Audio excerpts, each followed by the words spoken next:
వేములనర్వ గ్రామ ప్రజలకు ఓటర్ మహాశయులకు అందరికీ పేరున నా హృదయపూర్వక ధన్యవాదాలు.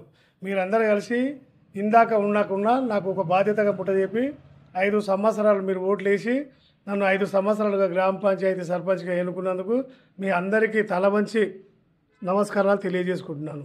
ముందుగా మన ఊళ్ళో కొన్ని చిన్న సమస్యలు ఉన్నాయి. ఏది ప్రజెంట్గా కరెంటు అక్కడక్కడ ట్రాన్స్ఫార్మర్, ఇప్పుడు ఊరు చిన్నగా ఉండే, గతంలో ఊరు చిన్నగా ఉండే ట్రాన్స్ఫార్మర్లు సరిపోతుండే. ఇప్పుడు ట్రాన్స్ఫార్మర్లు కొద్దిగా పెద్దవి పెంచాలని ఏఈ గారితో మనవి చేసుకుంటాం. అదేవిధంగా ఊర్లో కొద్దిగా నీళ్ళ ప్రాబ్లం ఉంది, ఆ నీళ్ళ ప్రాబ్లం అది చూస్తాం.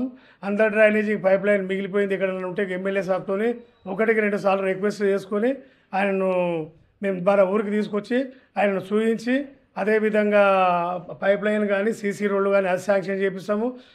వృద్ధులకు పెన్షన్లు అందుబాటులో లేవు, వాళ్ళకు కూడా వాళ్ళు లేనుల్లో అందరివి ఏ రకంగా ఎందుకొరకు లేవు అనేది కూడా కొద్దిగా ఒకసారి మేము తీసుకొని కలెక్టరేట్లో తిరిగి 1-4 సార్లు తిరిగి మేము మా బాధ్యతగా చేపిస్తాము.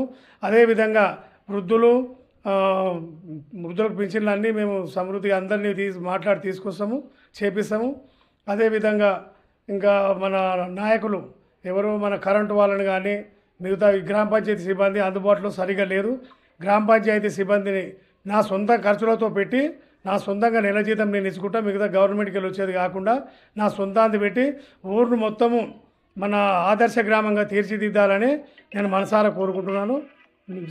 ప్రజలందరికీ నా హృదయపూర్వక ధన్యవాదాలు. నన్ను గెలిపించిన కార్యకర్తలకు శిరస్సు వంచి అభినందనలు తెలియజేసుకుంటున్నాను.